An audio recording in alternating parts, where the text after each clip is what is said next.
ADC क्या करता है? ADC DAC, it will convert continuous time signal to the binary sequences, and DAC convert binary sequence to continuous time signal. Okay, this is a quick summary of lecture 6. Detail में मैंने इसका lecture prepare किया है, video lecture, उसको मैं share कर दूंगा. Today will discuss LTI system. It is a review of LTI system, impulse response, convolution and convolution property, stability of LTI system, and we will also classify the system based upon length of impulse response into two category, IR system and FIR system. I am following the lecture of Professor Mark Follower.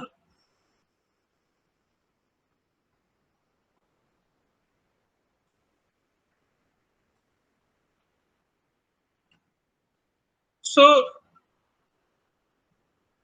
LTI system.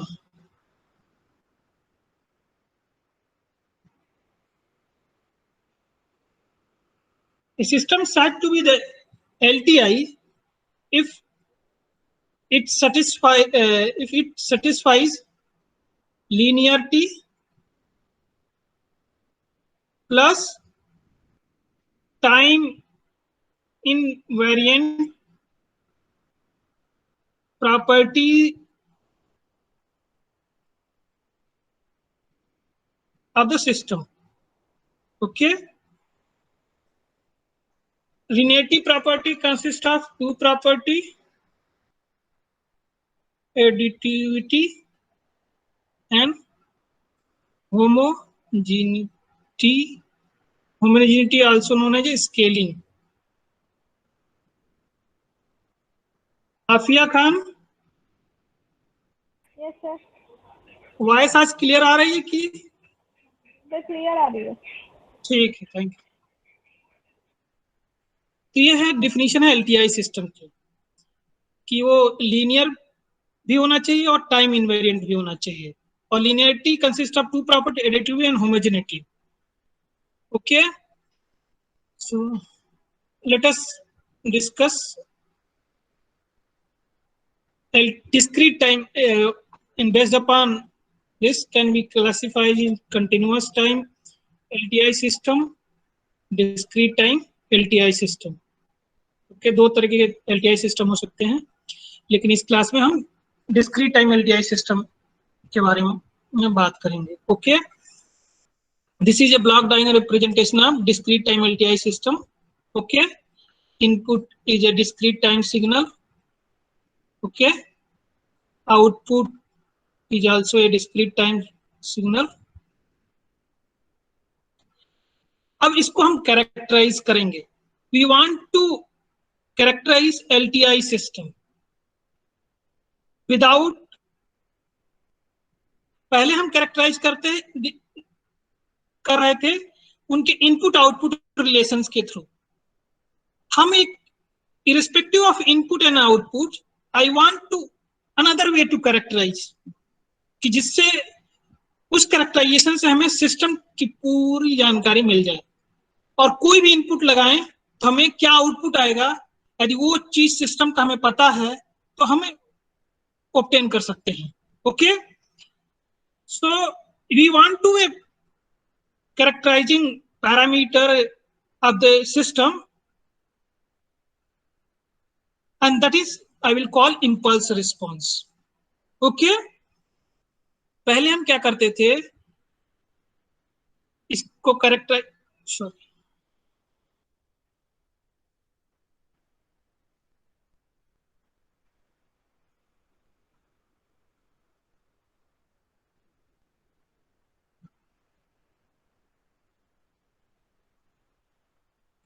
ये दो तरीके हो सकते हैं. एक तो input output relation.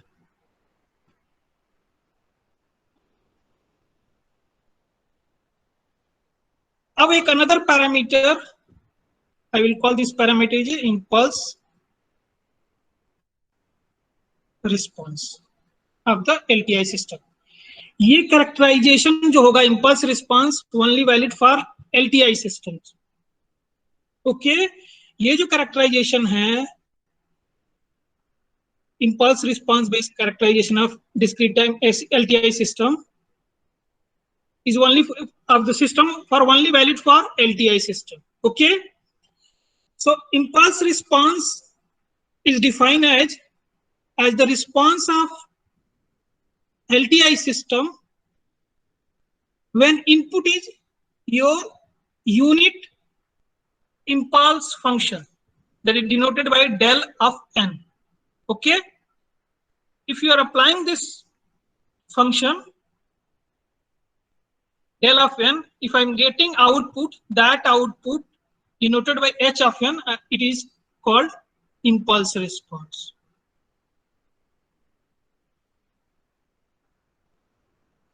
ये एक जैसे कि डेल ऑफ एन आपने अप्लाई किया है, आपको इस तरीके का ऐसा नहीं कि आपने ये वन रिमेनिंग प्लेसेस पे जीरो है, only at n equal to zero पे वन है, तो ये इस तरीके के बहुत सारे नॉन जीरो टाइप का एक फंक्शन दे सकता है. ऐसा मत सोचिए कि एक वन लगा हुआ है तो सिस्टम खाली उसी के करस्पॉन्डिंग एक ही वैल्यू देगा, ये नहीं है. Okay, otherwise it will not characterise the system. So ये जो दिखाया गया है इसमें जो नॉन जीरो वैल्यू स्टार्ट हो रही हैं n greater than equal to zero से, इसके पहले जीरो है, तो ये यदि इस टाइप का इंपल्स रिस्पांस सिस्टम का है तो it is known as a causal impulse response. Okay, but don't confuse कि convolution only valid for causal impulse response. Okay, note down this.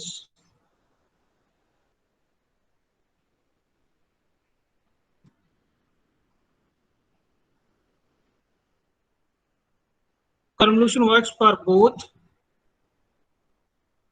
causal and non-causal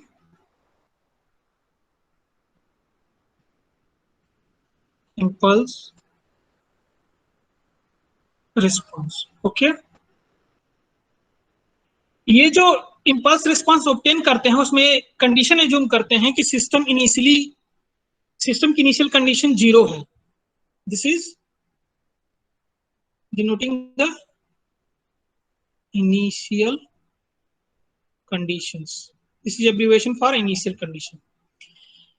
जब impulse response define करेंगे तो मानेंगे system is initially in rest. Okay, इसके continuous time के case में, continuous time के system के केस में इसका इनिशियल कंडीशन इज जीरो का मीनिंग होता है नो स्टोर्ड एनर्जी. इसका मीनिंग है कि जो कंटिन्यूअस टाइम सिस्टम है वो पहले से कोई भी एनर्जी स्टोर नहीं करेंगे. एग्जांपल है कंटिन्यूअस टाइम सिस्टम का, circuit consist of capacitor, inductor, क्योंकि capacitor can store charge. Okay, अब एक सर्किट कंसिस्ट है continuous time system consist of resistor and capacitor, तो उसमें जो कैपेसिटर पार्ट होना चाहिए वो एनर्जी स्टोर कर सकता है इन फॉर्म ऑफ चार्जेस. तो उसका इंपल्स, उस सर्किट का इंपल्स रिस्पांस डिटरमाइन करने के लिए आपको ये मेक श्योर करना होगा कि उस कैपेसिटर इनिशियली अनचार्ज है. ओके, एक सर्किट बना हुआ है कंटिन्यूअस टाइम सिस्टम का रजिस्टर इंडक्टर से, तो उसमें करंट स्टोर होनी चाहिए zero. Okay, that is meaning of initial condition. Initial condition zero means for continuous time system no stored energy. Mechanical system है उसका, जैसे कोई मैकेनिकल सिस्टम है उसका मोमेंटम जीरो होना चाहिए, या टॉर्क जो लगा हो सिस्टम पे वो जीरो होना चाहिए, पहले से कोई टॉर्क नहीं होना चाहिए. Okay, you understand meaning of no stored energy. So what is the meaning of initial condition zero for the discrete time system? Discrete time system के लिए इनिशियल कंडीशन 0 का मतलब है 0 स्टोर्ड इन मेमोरी लोकेशन या delay unit, जो भी memory location है delay. क्योंकि आप देखोगे जब हम realization of LTI discrete time LTI system पढ़ेंगे तो आप देखोगे कि ये कंसिस्ट होता है, बना होता है मेमोरी एलिमेंट्स में। तो उसका इंपल्स रिस्पांस डिटरमाइन करने के लिए हमें इनिशियल कंडीशन 0 करनी होगी। इसका मीनिंग है कि हमें हर मेमोरी लोकेशन या डिले यूनिट में 0 स्टोर करना होगा। Okay, you understand this things? Sir हाँ कुछ बताइए। लोग एंट्री के लिए बोल रहे हैं सर, एंट्री के लिए बोल रहे हैं कुछ लोग। एक मिनट,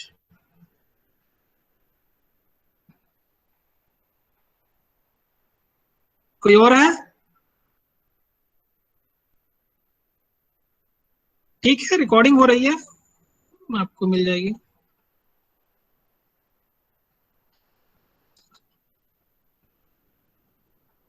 मेरी स्लाइड दिख रही है? Yes sir. ठीक। Yes sir. तो अभी तक हम डिस्कस कर रहे थे एलटीआई सिस्टम का अनदर कैरेक्टराइजेशन। मतलब पहले हम डिस्कस किए थे कुछ पिछले लेक्चर्स में, हम जानते थे कि सिस्टम को इनपुट आउटपुट रिलेशन से कैरेक्टराइज कर सकते हैं। Okay, but we can also characterize LTI system by impulse response. And how to obtain the impulse response? You have to apply a unit impulse function as sequence, and that will produce a signal, a response, and that is called impulse response. और उस वो obtain करने के लिए कुछ condition होती है। Initial condition should be 0। मैंने उसको एक्सप्लेन किया कंटिन्यूस टाइम केस में क्या होता है, नो स्टोर्ड एनर्जी। अब उसी के लिए डिस्क्रीट टाइम के केस में इसका मीनिंग क्या होता है? No stored means you have to store 0 in memory locations. Okay, and then you have to determine the impulse response. So you can say that impulse response uniquely describe the system. कोई भी एक system होगा उसका unique impulse response होगा। Okay, so we can identify the system by specifying its impulse response. यदि impulse response पता है तो we can tell that what is the system. So many things about the system property we can obtain by the impulse response also without knowing the input output relations. Okay, generally ये use करते हैं एक box के अंदर LTI discrete time LTI system, and that is you have to mention what is the h of n. Okay, this is standard notation to how to represent the discrete time LTI system. Input x of n, output y of n, and then you have to mention what is the impulse response. Okay, input output relation से ही हम impulse response obtain कर सकते हैं। Okay, so these are related characterizations. यदि input output relation पता है तो we learn how to calculate the impulse response. यदि impulse response पता है तो how to obtain input output relation we can obtain. Okay, we'll learn later. Okay, you note this impulse response is only defined for LTI system. Non LTI system के लिए impulse response नहीं defined है। Okay, अब हम देखेंगे कि कैसे हम discrete time LTI system का zero state response। zero state response का मतलब ही है initial condition is 0। यदि इनिशियल कंडीशन 0 है तो कोई सिग्नल लगाते हैं x of n, what should be the output and how this output is related to the impulse response?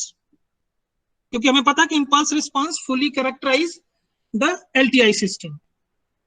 तो यदि हमें impulse response पता है तो हम कोई भी इनपुट लगाना चाहते हैं तो हम लगा रहे हैं तो हम कैसे उसका आउटपुट डिटरमाइन करेंगे? Okay, so we will derive the convolution. Okay, तो इसको कुछ स्टेप में डिराइव करेंगे। So suppose you have a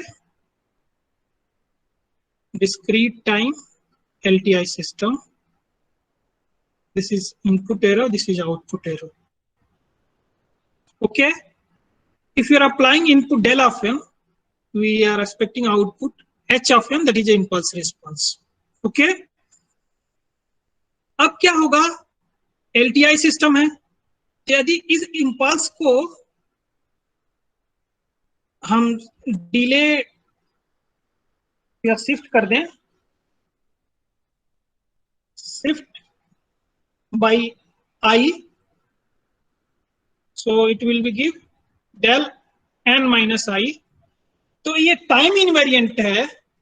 okay, तो आउटपुट भी सेम अमाउंट से शिफ्ट हो जाएगा, h n minus i. Okay, that is shifted input gives shifted output, that is meaning of time invariance. Okay, अब क्या होगा, यदि हम इसको एक scaling factor x of I, this is ith sample of the your x of n, xi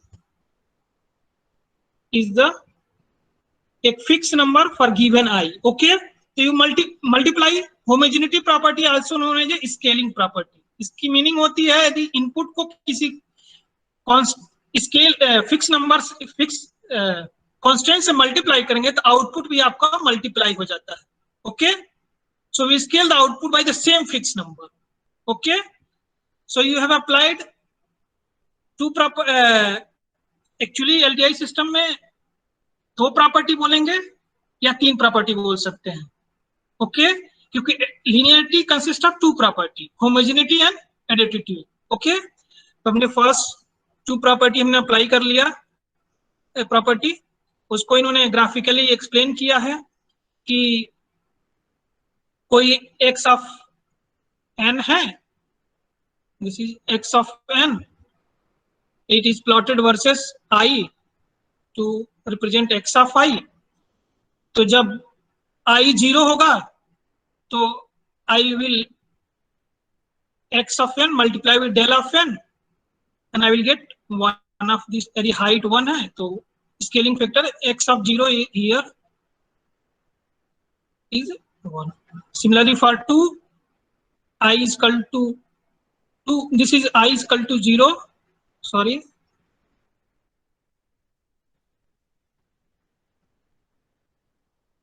this is corresponding I equal to 0, this is corresponding I is equal to 1. इस तरह से सेम ये कांस्टेंट होंगे यदि हमने एक fix x ऑफ n लिया है, I is equal to 2, I is equal to 3, so I will get this x of 3 है 2.5, so output is also scale by 2.5, so I will get h n minus 3. और i1 है तो h n minus 1, h n minus 2, यहाँ पे i2 है तो h n minus 3. Okay, so this graphical explanation. Now इस तरीके के सिग्नल को हम ऐड कर दें with respect to I can minus infinity plus infinity, so additive property में सेम, इसको समेशन मतलब एडिशन है, तो जिस तरह से इनपुट में ऐड कर रहे हैं आउटपुट में भी सेम फैक्टर लगाएंगे. Okay, so I will get this is this and this is this. Okay, और हमने पहले ही बोला था what is the importance of this elementary signal del and unit impulse sequence या फंक्शन. कोई भी आपका x of n can be written as superposition of shifted version of this signal. Okay, so what is this? This is characterizing in general x of n, and this is characterizing y of n. और इसको हम graphically इन्होंने explain किया है. Okay, so this is x ऑफ n and this is output. और ये जो होता है वी हैव कि कोई भी आपने y ऑफ n को इस इंपल्स फंक्शन के रूप में लिखा है. So what ever your input, if I know the h of n, I can determine the outputs. और इसको कहते हैं कन्वोल्यूशन सम या convolution. Okay, so this is derivation of convolution. ये हमने शायद सिग्नल सिस्टम में भी बताया होगा। और star denote the convolution operator. Okay, this is a mathematical operation by which we can obtain zero state output. Zero state means initial condition is zero.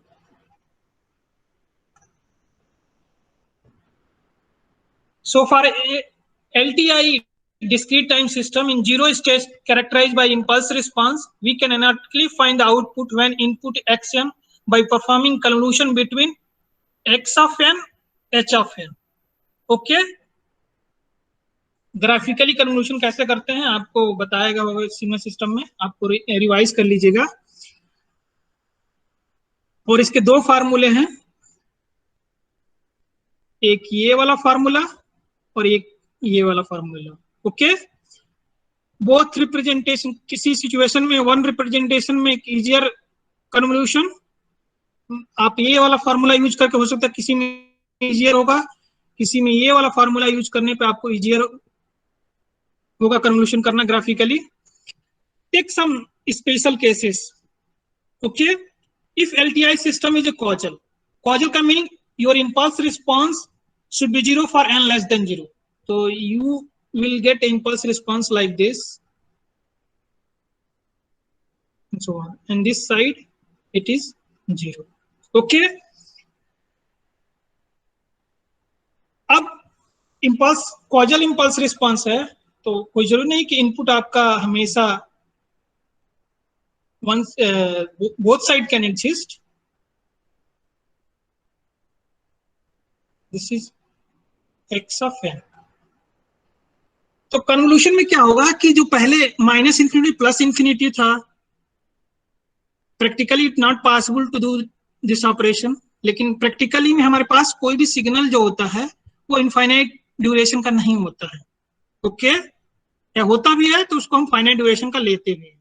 Okay, to process certain duration process करेंगे, उसके बाद हम next duration को, remaining duration को next time process करेंगे, इस तरह करते हैं। तो हमें प्रैक्टिकली तो ये आए इस माइनस इंफिनिटी प्लस इंफिनिटी की कोई जरूरत नहीं होती है, क्योंकि हमारा जो सिस्टम रियलाइज होता है वो कॉजल नेचर का होता है, तो वो फुल्ली मतलब both side minus infinity plus infinity नहीं एग्जिस्ट करेगा, उसका import only exist from 0 to plus infinity बीच में एग्जिस्ट करेगा। So this formula will be change. Okay, आप क्या करोगे, जब इसको h of i प्लॉट करोगे, इसको प्लॉट कीजिए x n minus i। Okay, अब इसको कन्वॉल्व करोगे तो आप देखोगे कि इन दोनों को मल्टीप्लाई करोगे तो ये limit i should be for any value of n, i should start from 0 n, क्योंकि यहाँ इस साइड 0 है और इस साइड नॉन 0 है, इस साइड नॉन 0, लेकिन इस साइड नॉन 0 है इनपुट, लेकिन आपका इंपल्स रिस्पांस आपका 0 है, तो मल्टीप्लिकेशन विल बी 0। तो ये इनको ऐड करने का कोई मीनिंग नहीं होता है। I have to add start addition from 0 to plus infinity. Okay, तो आपको ये फार्मूला यूज करके हमने ये रिप्रेजेंट कर दिया। यदि आपका जनरली सिग्नल स्टार्ट होता है 0 पे, ओके, इंपल्स रिस्पांस हो सकता है कि आपका नॉन कॉजल हो, नॉन कॉजल हो, तो convolution valid for both causal and non causal. Theoretically we can analyse, क्योंकि practically we can not realise non causal systems. Okay, तो इफ दिस इज योर, इस केस में आपका क्या होगा, फार्मूला चेंज हो जाएगा। आप ग्राफिकली अंडरस्टैंड कर सकते हैं इस फार्मूले का derivation. Okay, from i 0 to infinity, या इसी को n ये वाला एक्सप्लेन किया है ऐसे भी माइनस इंफिनिटी, क्योंकि h of n should be 0 for n less than 0, इस वजह से ये 0 से यहाँ स्टार्ट हो जाएगा। सिमिलरली इसके केस में कोई भी एक फाइनाइट लेंथ का है, तो मतलब starting from n equal to 0 xn hn में, तो आप ये फार्मूला यूज कर सकते हैं, ये 2 फार्मूले। यदि दोनों प्रैक्टिकली क्या होता है कि सिस्टम जो इनपुट होता है वो 0 से स्टार्ट होता है, सिस्टम वो काउजल होता है, तो both are starting n is equal to 0, तो आप देखोगे कि ये समेशन जो होगा फाइनाइट लेंथ का समेशन हो जाता है। Okay, finite summation u call. तो प्रैक्टिकली इसी के आपको बड़ी